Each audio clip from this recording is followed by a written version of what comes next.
To introduce our speaker for the day is Leanne Lincoln-Hooker.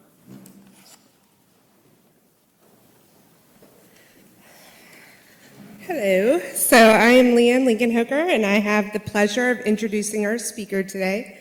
Dr. Ackerman is the chair of the Department of Pediatrics and Chief Pediatric Officer at the Carilion Children's Hospital. She is also a professor and founding chair at the Department of Pediatrics at the Virginia Tech Carilion School of Medicine. A native of New York City, Dr. Ackerman completed her medical education at Washington University in St. Louis, her pediatric residency at Strong Memorial Hospital in Rochester, and her fellowship in pediatric critical care at the Johns Hopkins Hospital and School of Medicine. She also holds an MBA from Loyola University in Maryland. Prior to joining Carilion, she held many positions over more than 2 decades at the University of Maryland School of Medicine and Children's Hospital. She has published numerous manuscripts, contributed to many textbooks, and serves on a myriad of medical boards and national and regional committees. She is married to a surgeon for over 30 years and has 3 grown daughters and 2 growing grandsons, who are the loves of her life. She dabbles in photography, birding, polymer clay, and spends much of her free time engaged in social media. You can find her on Twitter, it's Close to Home MD, and blogging, and I can share that address, I won't spell it out for you right now. She seeks every opportunity to connect with anyone who has an interest in child health, especially learners and members of the community. Please join me in welcoming Dr. Alice Ackerman.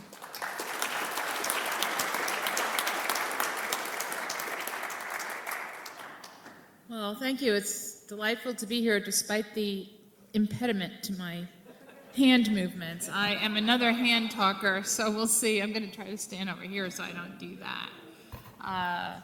So very happy to be here. I can't remember the last time I was here, but I have talked to y'all.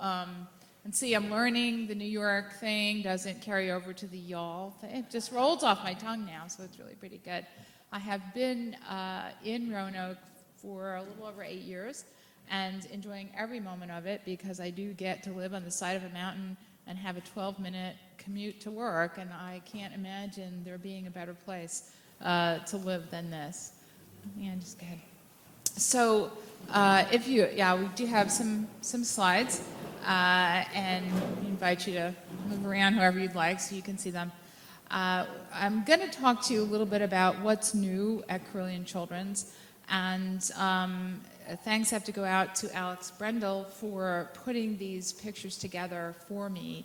So all I really need to do is come and talk about it. But we are serious about kids, and we're serious about all kids, and we're serious about making the world better for kids, which is very similar to the goal of the Kiwanis Club. So I think we are really bonded at the heart.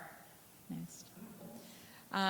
Wanted to share with you our mission, which has recently undergone some renovations, if you will, but we're trying to simplify it. And so our current mission is to optimize the health and well-being of all kids. It's simple, it's to the point, and it is exactly where we feel we need to be. Next. We have a new brand, and this is something that we worked on over pretty much the last year, and we disclosed it, if you will, a little bit before the Super Bowl, and some of you may, if you were watching TV that day, may have seen some of our commercials. And we're very proud of it because we feel that we use the symbol of a butterfly that really is youthful without being childish. But if you think about a butterfly, it can go just about anywhere. And there are very few people, my daughter, however, is an exception. There are very few people that are afraid or allergic to butterflies. My oldest daughter just screams when she sees one. I don't know why. But the grandkids are okay, so it's all right. And we really wanted to keep our association with Carilion, but we used to be called Carilion Clinic Children's Hospital. And number one, that's a very hard phrase to say. And number two, so much of what we do is not in hospitals. So much of what we do, so much of what kids need is out in the community. It's related to their health and well-being in the community in which they live. And so we really wanted a name that would help us to focus on that. And we have this all kids and as our focus.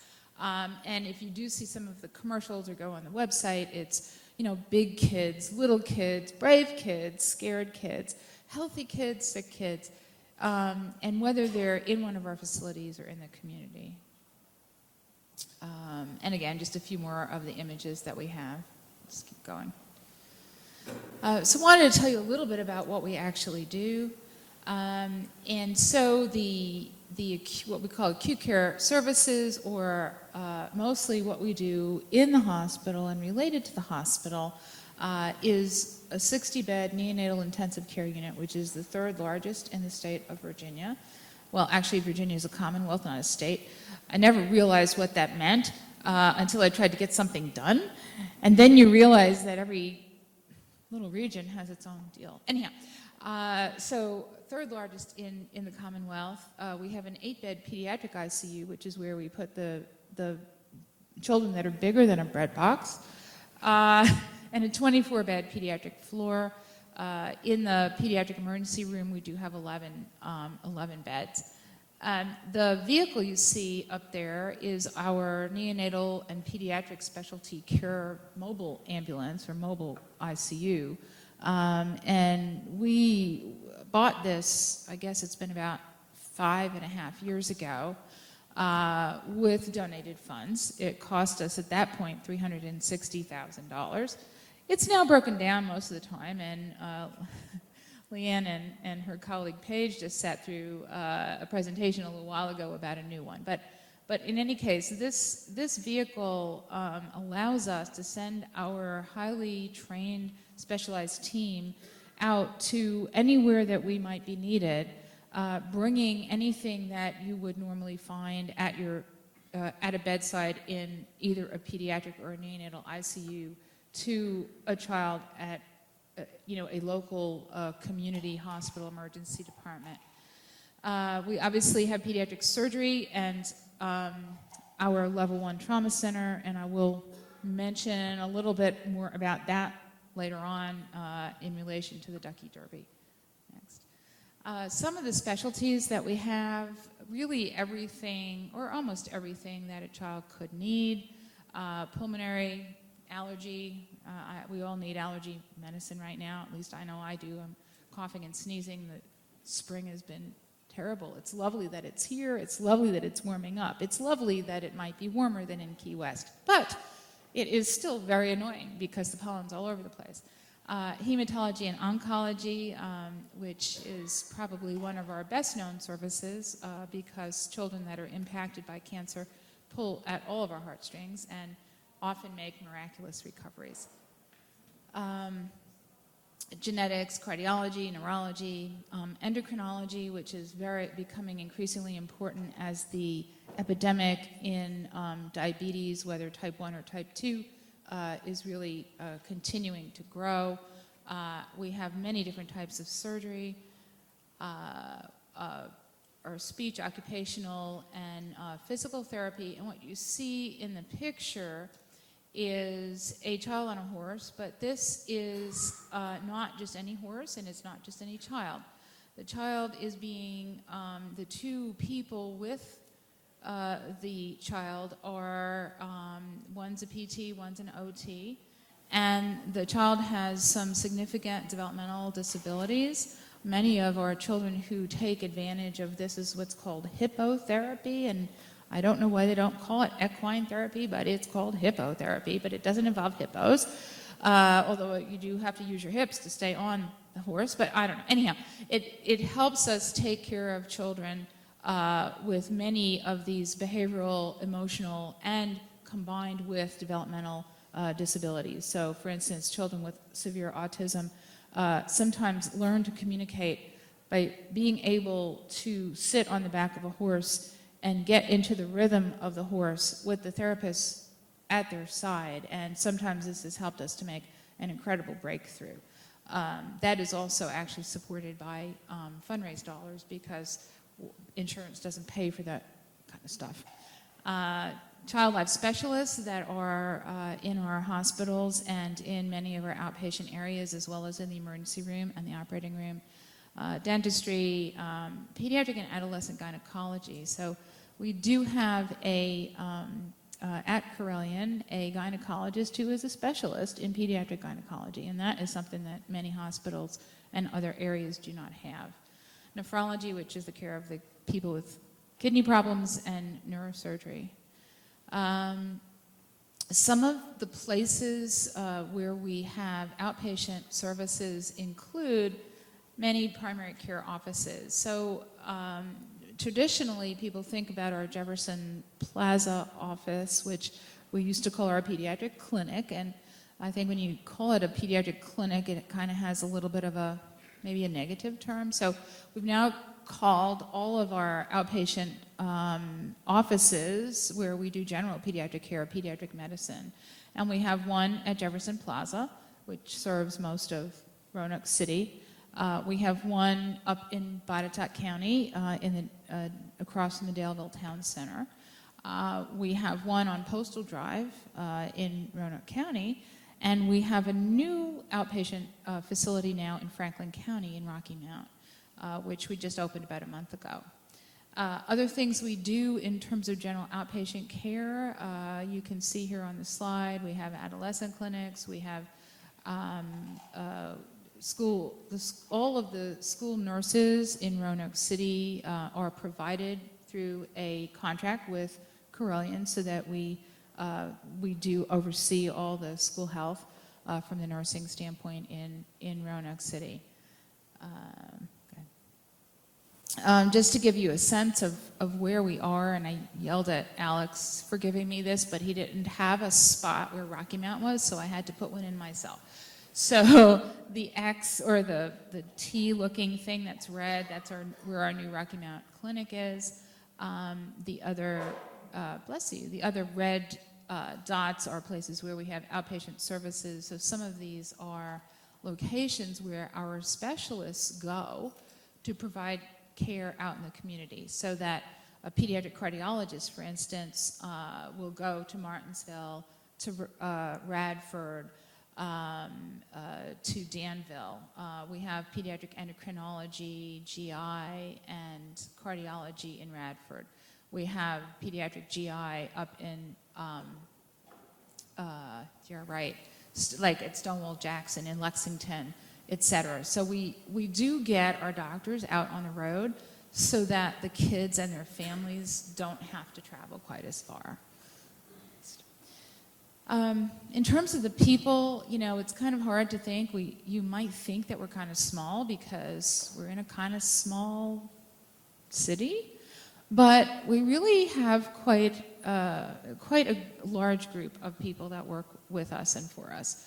So more than 500 staff, 54 providers, which means physicians as well as nurse practitioners and psychologists. We have more than 20 affiliated providers. So those would be people that don't work directly for me, but let's say are surgeons who provide care for kids or the dentists that provide care for kids. They do it under our brand, but they're doing it through other departments from a traditional standpoint. One of the things that we're particularly proud of is our pediatric residency program. So when I got here in 2007, there was no medical school, and Carilion was very actively engaged in what's called graduate medical education, and that is residency programs for people who have finished medical school but aren't yet ready to practice independently as physicians, and they go through residencies. So internal medicine takes 3 years, family practice takes 3 years, emergency medicine takes 4 years, psychiatry takes 4 years, et cetera. And so there wasn't one of those programs for pediatrics, and it was one of the things that I really wanted to do because I felt this is one of the best ways that we can have an impact on children's health. And so we did initiate a pediatric residency program last June. We graduated our first class, so it's a 3-year program.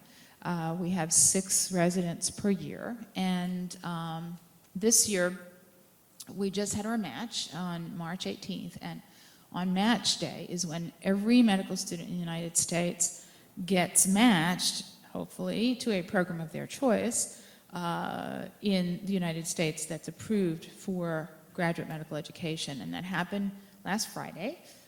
And we're very happy to report that all of our 6 spots were filled, and that's a very good thing.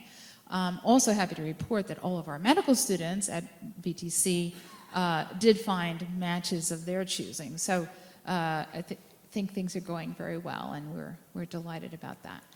You can see that we had over 1,000 applicants for our program this year. We interviewed 94 of those, and culled that down to 6 people. So it's an incredible process, and we're very lucky, I think, with how we're going. I think I may, just have this slide in here to point out that we are growing and trying to recruit more qualified physicians to the Roanoke Valley so that we can provide the specialty care that we need. Okay. Sometimes people ask me, well, how many patients do you serve? And I'm going to have to yell at Alex because these numbers are small.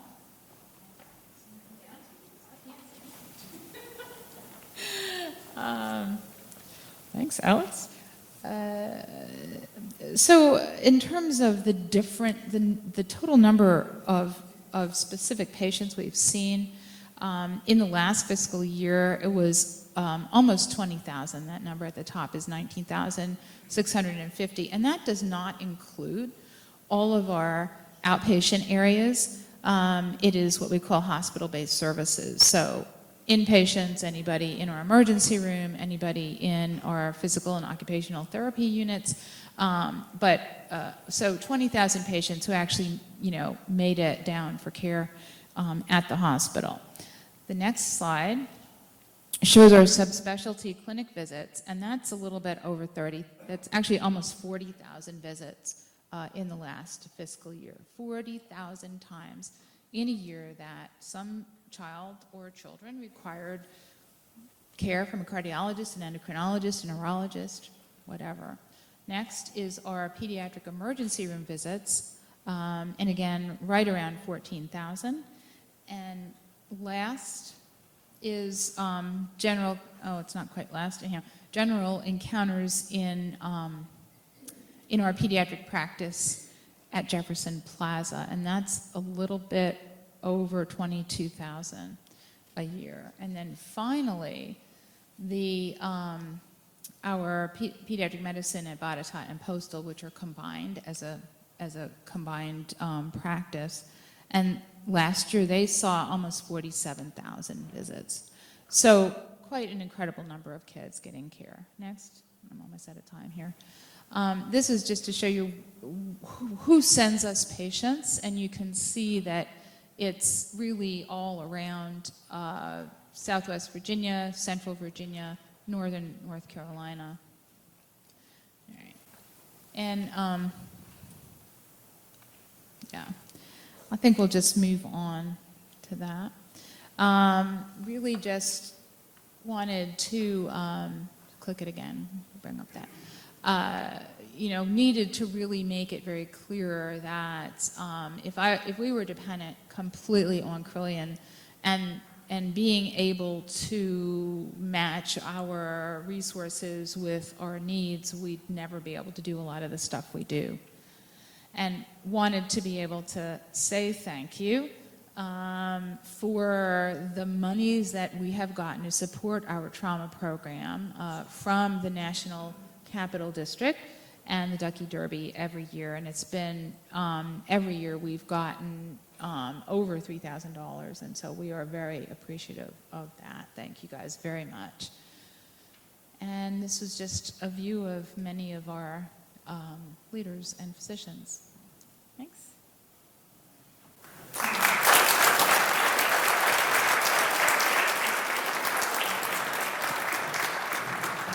Thank you, Dr. Ackerman, for presenting the program to us today. In one of our traditions, we have fabulous parting gifts for our program presenters. And certainly we want to recognize you for being here. First, we have this imitation piece of marble that started out as a paperweight. And we have a contest going on among our program presenters to come up with some unique application for it. We bought a tractor trailer load of these things back during the Eisenhower years, and we're giving away as fast as we can. Also, okay, good. Also, we have this high-quality writing instrument that has a unique feature to it. We buy this pen from a fellow named Swifty LaRue, who comes in on the first Thursday of every month at 4 a.m. John Montgomery and I meet him across the street in the parking lot. And this pen, you know, you hate it when you're looking for a pen and you're trying to find one. This one has a homing device. And according to Swifty, now I can't guarantee this is true, if you shout loudly in like a crowded elevator car or a room full of strangers, "Where is my pen?" it will start beeping. Now, I can't verify this, but you might want to try it the next time you're in a crowded elevator. But we want to thank you for being with us and for your presentation. Next week our speaker is Afira DeVry, who is CEO of the United Way of the Roanoke Valley, and we will be hearing about when we rise when we lift up others. If everyone will please stand for the benediction.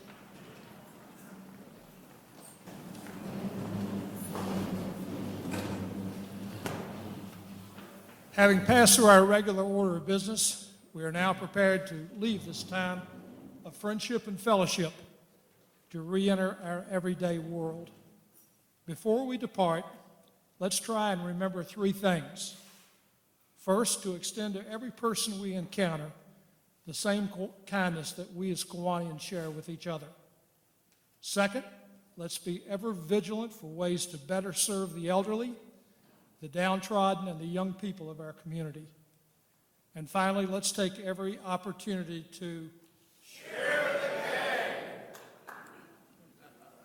with those with whom we sympathize and deem worthy of our regard. If we can turn these ideals into actions, we will truly begin building a better tomorrow. Live life, laugh loudly, recruit members, and sell them K-Pad tickets. This meeting of the Kiwanis Club of Roanoke is now adjourned for the next 167 hours, and we'll reconvene next Wednesday.